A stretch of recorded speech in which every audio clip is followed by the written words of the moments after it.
This is the Court Leader's Advantage, a podcast series for court professionals and by court professionals. Brought to you by thecourtleader.net and in cooperation with NACM, the National Association for Court Management.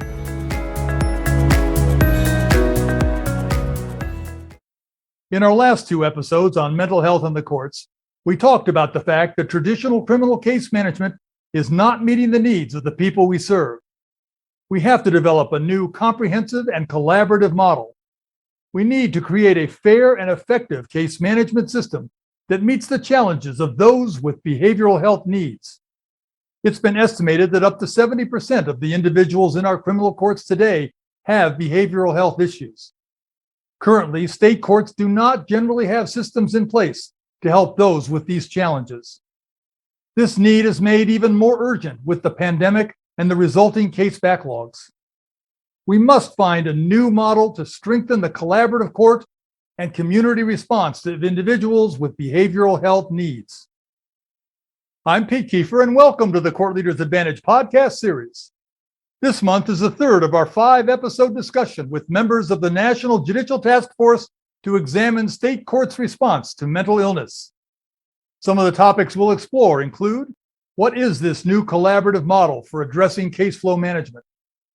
What are the 4 pillars that make up the new caseflow management model? How can court administrators integrate this new model into a court's existing practices? And what resources are available for us to use now? I'm joined today by the Honorable Paula Carey, recently retired Chief Justice of the Massachusetts Trial Courts, and Don Jacobson, Senior Special Projects Consultant with the Arizona Supreme Court. Thank you both for joining today's podcast. Chief Justice Carey, why did you and the task force focus on developing the new model? And what are you seeing in the Massachusetts courts? We've developed this new approach really to meet an urgent need. As you indicated, I think in your introduction, our systems are simply not meeting the needs of the individuals we serve who have behavioral health challenges. And increasingly, the court systems have become the default system for individuals not only suffering from substance use disorder, but serious mental illness. And as systems, we just have been ill-equipped to be able to address these issues. And we've used the power of the judicial system, judges in particular, but court systems, to really develop this collaborative approach and develop a framework for refining this collaboration and court community response to individuals with behavioral health needs, with a real focus on collaboration and viewing individuals from an individualized basis, using assessments and really using the tools that we have. The problems with the individuals that come to us who have a criminal background, but much of that criminal background is driven by their behavioral health needs, we really need to approach it differently. We've been using the 70-30 approach, which is our system is designed to really address the needs of 30% of the people that we deal with, when 70% of the individuals that we deal with in the criminal justice system have behavioral health needs, and we're simply not meeting them. I would suggest in Massachusetts, we've had a huge dearth of behavioral health providers, and that's created significant backlogs for us and creates a situation that we really simply are not meeting the needs of the individuals we serve. We know that warehousing individuals into prison systems without adequate ability to get into treatment just simply is going to cause us to see these individuals again and again. So this new model is developed to strengthen the collaborative community and court response for individuals with behavioral health needs. Our work has been informed by the ECCM project, which is the Effective Criminal Case Management Project, which really has defined key elements, looked at productive court events, how to move systems through how to move cases through our system. The ECCM collected data on over 1.2 million criminal cases in 136 courts, suggesting and has suggested timeframes in terms of how we should move these cases through the court and effectively be able to deal with them. We've also learned from focus groups and learned how to deal with these issues. We're guided by guiding principles that I think Dawn is going to talk about. And we've developed this framework, and frankly, looking at it almost like a house with a foundation and pillars, which we're going to get into a little bit. But the basis later, but the basis is really the leading change model. And you're going to find that the leading change model is premised on the sequential intercept model, and it looks at the criminal justice system on a continuum, beginning with the community, right down to intersection with law enforcement, intersection with the courts, right into incarceration or potential incarceration, and including reentry. So we have digested each area of the continuum, and we're providing resources so that court systems really have a how-to in terms of how to basically address these issues. And every court system is at a different place. And I think you're going to find that ultimately these resources are really going to be crucial in helping court systems address the issues that all of us face when we have so many people that have come to our courts, have serious mental illness and behavioral health needs that don't always fit into the framework that we have established within our systems. This is a brand new day. We've been forced to take a look at this really to meet the individuals we serve where they're at.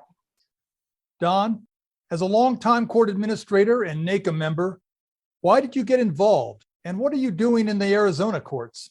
You know, as spending decades in the trial courts, I think I saw kind of two significant issues that really impacted me and how we started to deal and to work with this. The first one was time and time again, we saw the same people coming through the system. They were high utilizers. They used a disproportionate amount of court resources. There was a lot of frustration with the judges, with the staff, because they would see the same people again and again and again. It shows that our system was not really treating the cause, the issues associated with these individuals. Many of them had behavioral health issues. They had addictive personalities. They had mental illness. There was a lot of things going on with these folks that were truly not responded, as Justice Carey pointed out, by the system that we've established. So first, just the frustration of dealing with these individuals that would kind of rotate through the system. The second thing that I noticed was that our jail populations were just becoming out of hand. The individuals who were in jail were not really dangerous individuals. They were often kept there because they didn't know what else to do with them. They were mentally ill. There was no place to put them. There was no treatment options. There was nothing out there. Both these issues had a tremendous negative impact on the individuals. Both the individuals rotating through the court and the individuals being housed in jail. This is not the best place. I mean, you just have to stop and think about it for a second and realize jail is not a therapeutic environment for those who have an illness. So what we're trying to do is move this out of that realm, that these impacts on these individuals that were just negative again and again and again, as well as the wastefulness of the resources. We're using huge amounts of resources and we're not having any impact. So we looked at this and we said, okay, we've got to try and make some modifications and changes. So what we've done in Arizona is actually, it's just as Carrie mentioned, we've got the 4 pillars where we took a lot of the information.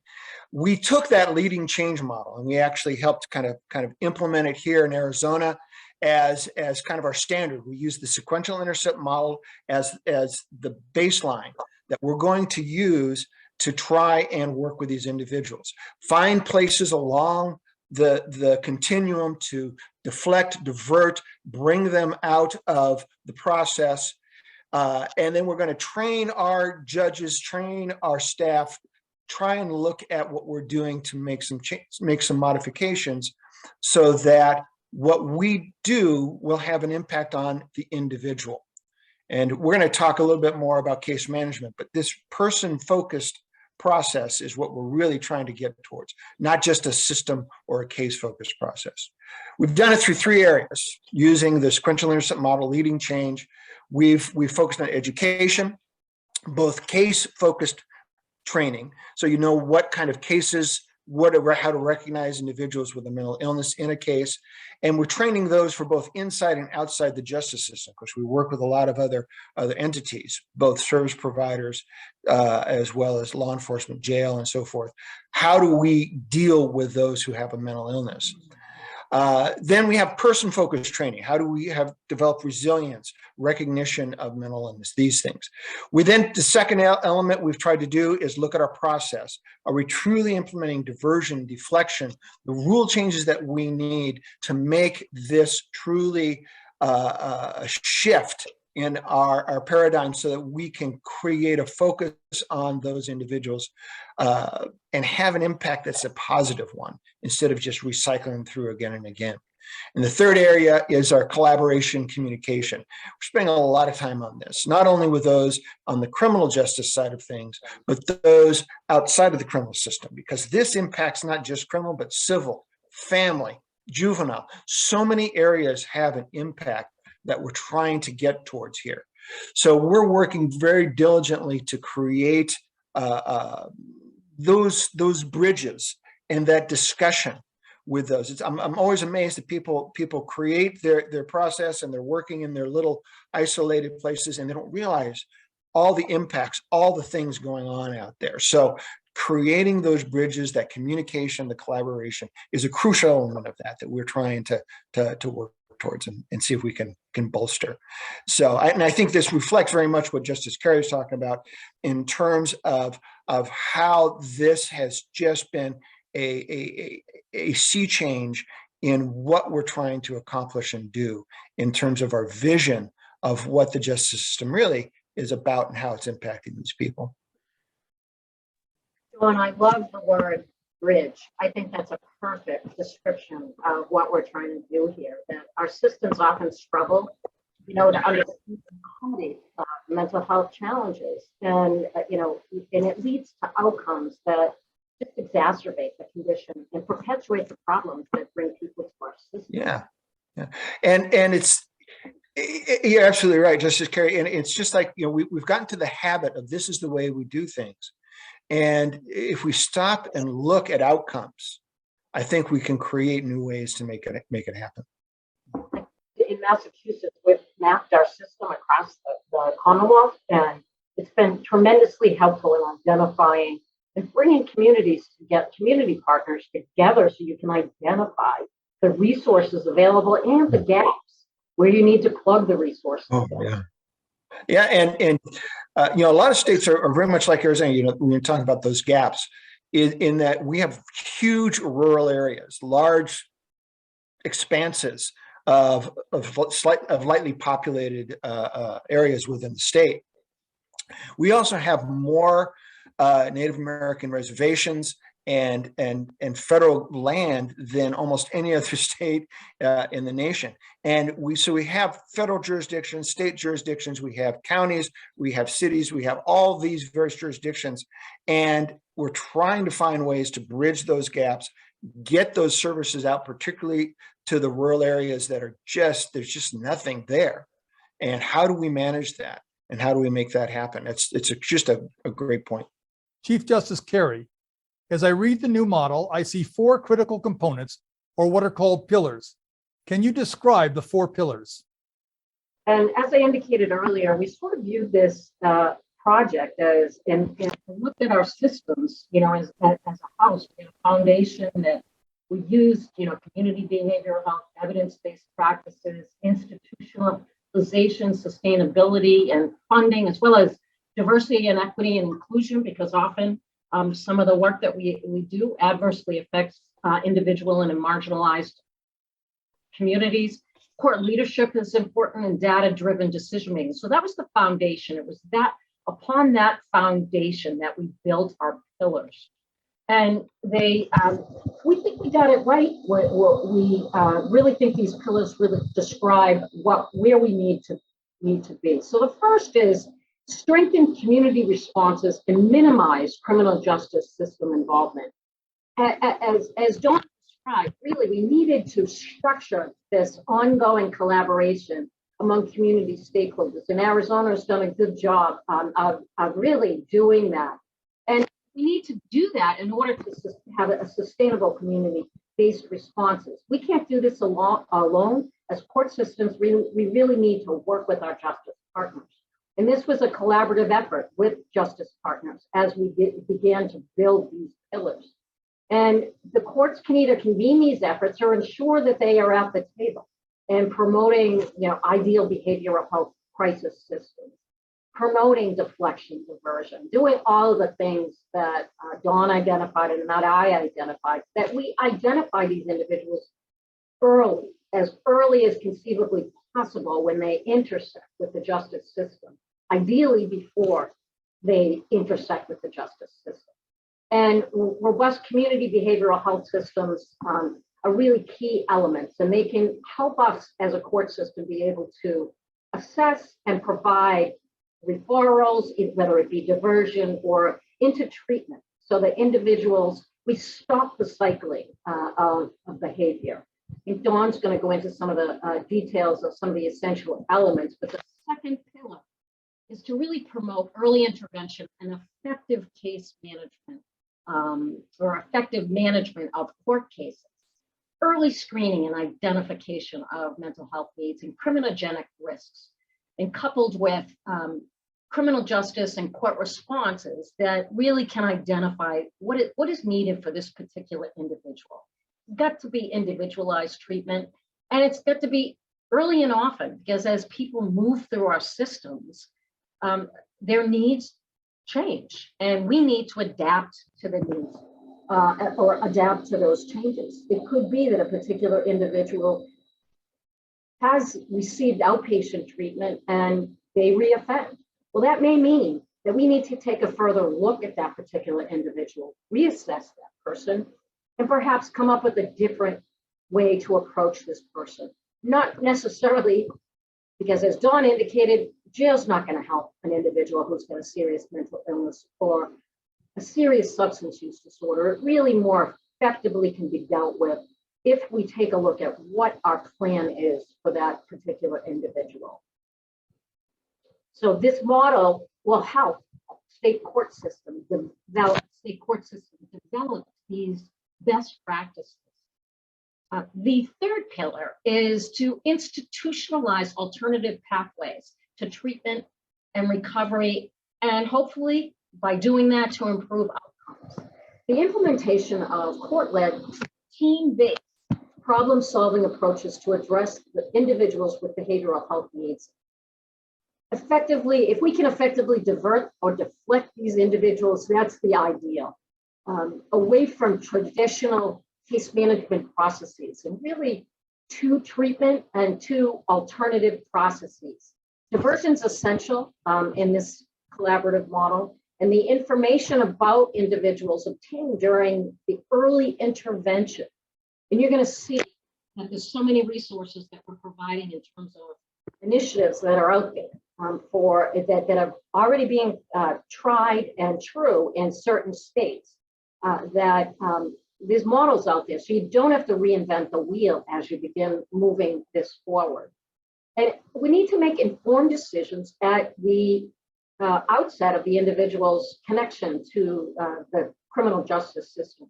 Criminogenic risk and needs need to be assessed, coupled with behavioral health screens and assessment, and also looking at the case characteristics and the history of the individual that we're dealing with. And we can develop these alternative pathways, whether it be diversion, civil alternatives, specialized dockets and the like. There's a whole host of suggestions that we have. And then lastly, we need to talk about how do we manage post-adjudication events and how do we handle transitions effectively. That's tremendously important when you think about the fact that in many states, jails and prisons just don't have the resource, and they don't have the treatment and don't meet the treatment needs of the individuals who may be incarcerated. But in the event an individual is incarcerated, we need to make sure that we have effective transitions from incarceration to the community. We need to make sure that that the physical and behavioral health needs can be met as they transition into the community. And that presupposes that someone is incarcerated. Post-adjudication, it could be that someone is not incarcerated, and we need to ensure that all court partners, whether it's probation or some other community supervision agency, that we are really meeting the needs of the individuals effectively, where they are, as they are, and that we have effective screening and assessment so that we really get it right. And this pillar, it talks about transition plans, aftercare, and best practices in terms of reentry, ensuring that medical insurance needs are met before the person is released. Those are just some of the initiatives that we're looking at, as well as ensuring that individuals have resources to help them in case management, to help them obtain housing, just the very foundations that they need in order to be successful moving forward. Yeah, Justice Carey, I think you covered those so well, those 4 pillars. And if you look at this and you have any familiarity with the sequential intercept model, you'll see that the pillars actually fold right into those, don't you? I mean, you see how you move from community involvement, even before justice system involvement. You move from community involvement all the way through post-incarceration care, follow through, tracking those individuals, making sure there's support and so forth for them at the other side. It follows the same kind of concept, and we were putting these pillars together. That was really our intent there. You can see how it just supports the individual all the way through after involvement with the system. It's not just about the system. It's about getting that individual through the process and helping them with whatever their needs are, wherever they are. Don, how do you envision court administrators integrating the principles described in the new model into the court's existing case flow management practices? The actual practices or the actual principles of case flow don't change here. I mean, if you look at the kind of those old proven principles of case flow management, you got things like leadership, performance goals, calendaring, case assignment, early, regular, and continuous oversight of the case, collaboration and outreach with partners, information sharing technology, and there's some others too. But these principles stay the same. They don't change. We're not looking at doing a wholesale change to the principles of case management here.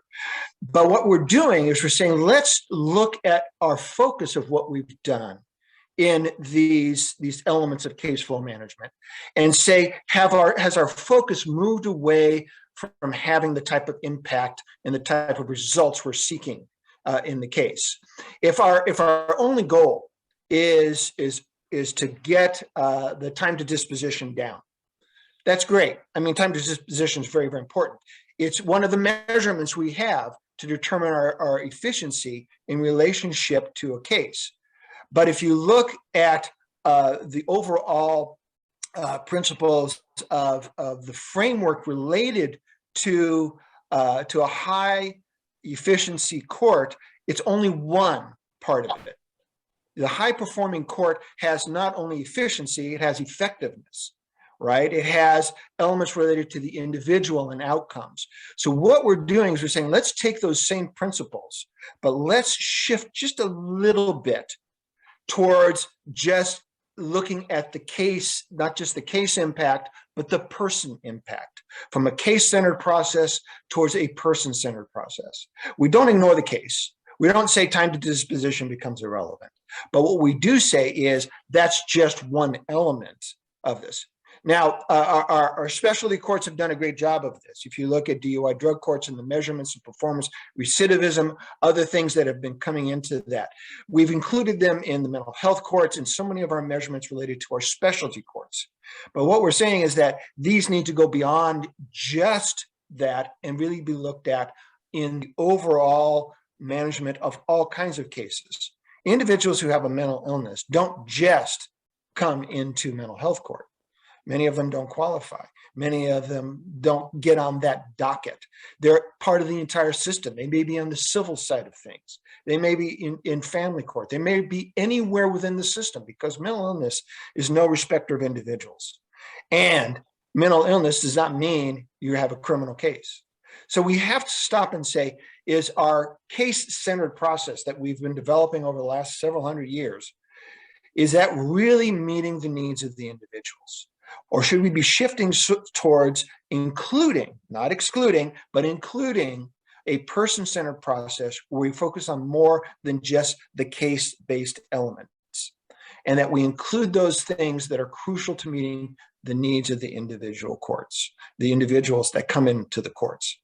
So that is kind of what we're developing here, is to give the courts the tools they need to be able to say, let's not just cycle these people through the system again and again and again, but let's stop, examine the system and say, what changes do we need to make and how do we have an impact on those individuals so we can move them out of the system? System's not the best place to work with those who have a mental illness. Let's get them out of the system. Let's work with them outside the system the best way we can. Let's lose our customers because these are not customers that we're meeting the needs of. We're actually often doing harm to them because of the way we've dealt with them throughout the system. So let's move them out of the system and find new ways to work and to deal with these individuals. As an example, I think one of the things that we're looking at is, how do we deal with individuals in a courtroom that have a serious mental illness or behavioral health need? You often have to deal with those particular individuals differently in order not to trigger them and to have the best outcome that you can possibly achieve from a courtroom. Courtrooms, even for the average person who doesn't have serious mental health needs, being in a courtroom is particularly difficult, very stressful. So how do we treat those individuals with dignity and respect, and treat them in a way that they'll respond well? I mean, it may be that you have to allow that individual to their back. They don't like to keep their back towards the door. Now, do we need to educate our judges and our court staff about how to really address the needs of these particular individuals? Because they have to be addressed differently. And so what we intend to do is really look at some of these essential elements and develop 1 to 2 to 3 pagers to really help people focus on not only the issues related to the unique issues related to that, but also to give resources. And there are a lot of resources out there that can help court systems address the needs, not only educational needs, but developing the system changes that they need to address these issues. Finally, what resources have been developed that we can use now? And what will the task force be developing to improve case flow management and outcomes in 2022? Chief Justice Carey? I would say that we're developing a resource hub, which is a terrific resource, in addition to the 1 to 2 pagers that I described, which is an area that there's actual resources that, for instance, if someone's interested in first appearance and pretrial practices, and they're looking to focus in on that particular area, we'll give you resources in that 1 to 2 pager that will talk to you about how to approach it, pretrial, like early intervention and effective case management in court cases. We have a briefing on that. We have a whole series of resources, mental health screening forms, TCUDs. We identify a whole host of different screens for people to take a look at to determine what works for them. In addition, there's a whole host of even in the reentry area, we're beginning to work on how do you make sure that that benefits enrollments are happening, and how do we effectively transition. So we've got a whole host of really detailed trauma assessment questionnaires. It's an iterative website that I think is really going to be helpful. And data is really important. We haven't really focused too much on data. I think Dawn mentioned it, but it's tremendously important. And you're going to find that data collection and information is in this resource. It gives some examples. And the ECCM project is also something that you can really look at. As Dawn said, it was a focus on criminal justice cases, and it shows the continuum and gives sort of standards about how quickly our case time position will be. That being said, sometimes you need to move a behavioral health case through the system really quickly, and sometimes due to decompensation, you can't. And we have to meet the needs as a system. So I think that gives you a little bit. Dawn, any comments? Yeah, Justice Carey, absolutely correct here. You mentioned that interim report, and that this is an iterative process. I mean, if you look at the pillars, for example, if you take just pillar 1, we have kind of 4 elements to there: creating a comprehensive behavioral health crisis system. Now that's just amazing, because it's so much outside of the realm of what we normally think of in terms of courts. How do we support the new upcoming 988 phone number coming in, the crisis response in our communities? How do we work with them so that we can provide support to those going out and dealing with the crisis on hand? Deflection is another element of this. How do we create deflection? Law enforcement is often the first responder in these things for individuals who are going through a mental illness, a mental health crisis. And how do they respond? Do they just pick the person up, drag them to jail? Is there other options? How do we keep that from happening? Which brings us to the third one: is can we stop that revolving door? Can we find new ways?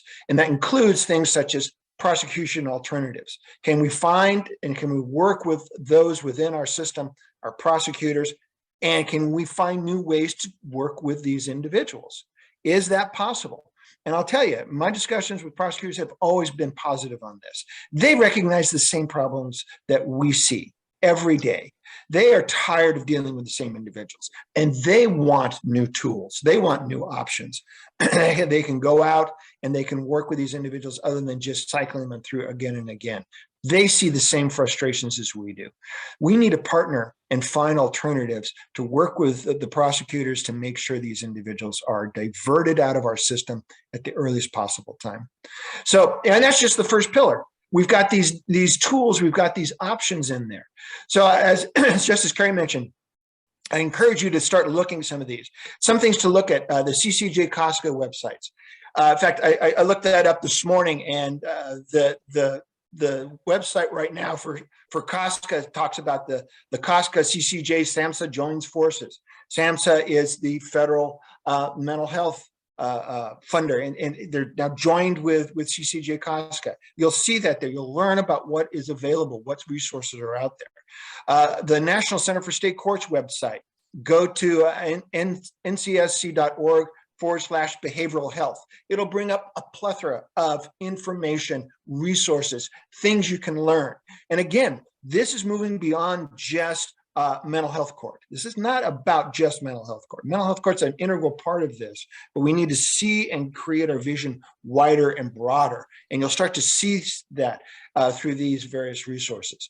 Third, NACM is developing a guide to mental health. This will be coming out before the conference this summer, the NACM Guide to Mental Health and how to manage mental health cases. That's coming out as well. So these entities, these are in the national level. If you look at your local entities, you will find tons and tons of information. Just even in Arizona, we have we've partnered with the Bar Association, State Bar, in developing an entire website on helping individuals with civil commitment cases, and a guide and helping. There's tons of resources out there, and every state is starting to work and develop these. So you can find those national ones as well as you can find some of those local ones. And if you once we complete the interim report from the task force and get that out there, you'll see a lot of these resources that we're talking about iterated very clearly throughout that report. And we're going to just bury you under options. Now, it's maybe not a good thing, but at least you can look at where your needs are, because every jurisdiction, every court has a different need, has a different thing that they've got to deal with and work with. So we don't want to just limit it to say, well, this is what we see. We want to try and make it as comprehensive as possible and make it as inclusive as possible, so that no matter where you are in the system, no matter what you're struggling with, no matter what you're working with, here are some tools, some things you can just begin the process to move towards what we've been calling this person-centered case management. I want to thank Chief Justice Paula Carey and Don Jacobson for joining us today and sharing more of the important work of the task force.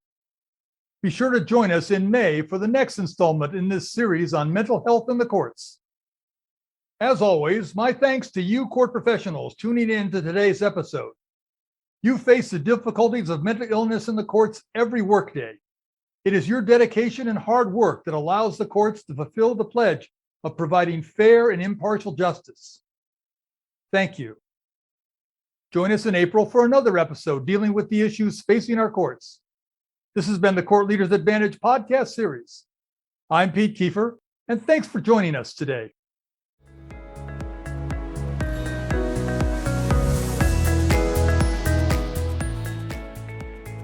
Thanks for joining us today. The Court Leaders Advantage is a regular podcast on courts and court administration. Today's episode will be available on our website, on YouTube, on Facebook, on iTunes, on LinkedIn, and on Twitter. Become part of the conversation. If you have questions, comments, or ideas for future episodes, email us. Our address is CLApodcast, that's all one word, @nacomnet.org. Did you hear an interesting comment by one of the panelists that you would like to listen to again, but you don't want to search through the entire episode to find it? The additional resources section of the webpage contains a question time marker sheet. Just find the discussion question on the sheet, and next to it is the time that question was asked. You can then quickly fast forward to that time in the episode and listen to the panelists' comments. Remember, if you don't have time to watch an episode, you can always listen to the audio version. Listen in your car or on the bus on your way to or from work. You never have to miss an episode. I'm Pete Kiefer, and on behalf of our guests, the Court Leader website, and the National Association for Court Management, thank you, and have a great day. The views, information, and opinions expressed during this episode are solely those of the host and the individual presenters. They do not necessarily represent the position of the National Association for Court Management.